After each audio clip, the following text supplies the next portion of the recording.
Assalamu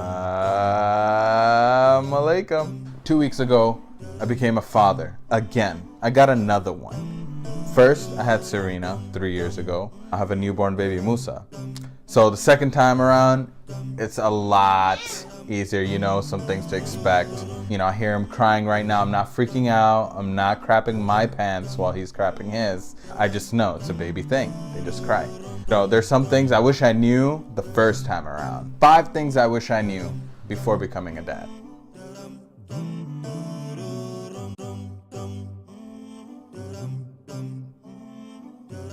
What are the first few things that come to mind when you think about babies?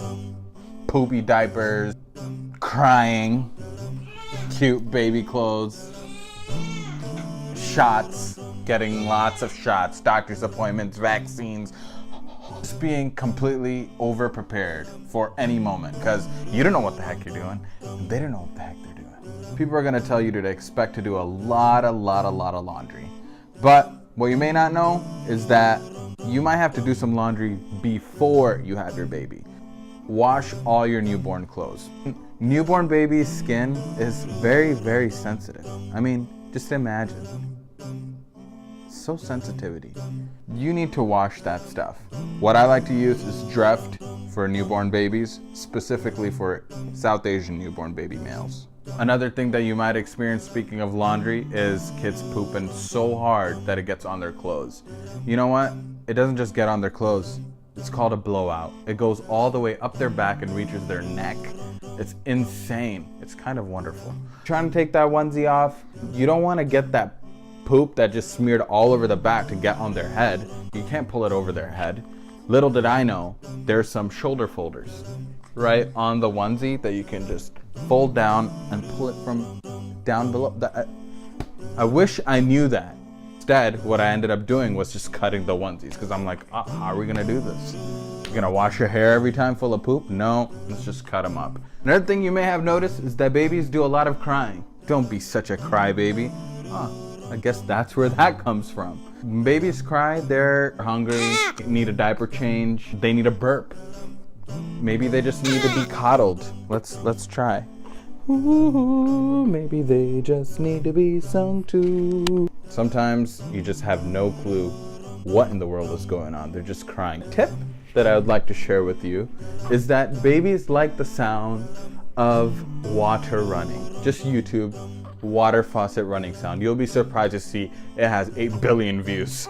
And hey, if you don't have YouTube, why don't you just run over to the kitchen, turn your faucet on, and let that faucet sing your baby to sleep. If you don't got a water faucet, all you gotta do is watch this.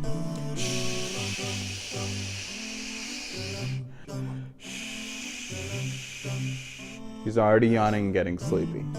Number 4, you can always switch your pediatrician. Really want to find the right doctor, you look up the reviews online. Maybe someone gives you a suggestion. Maybe you have a pediatrician that runs in your family. Just know that once you've selected somebody and they don't float your boat, cancel them and switch.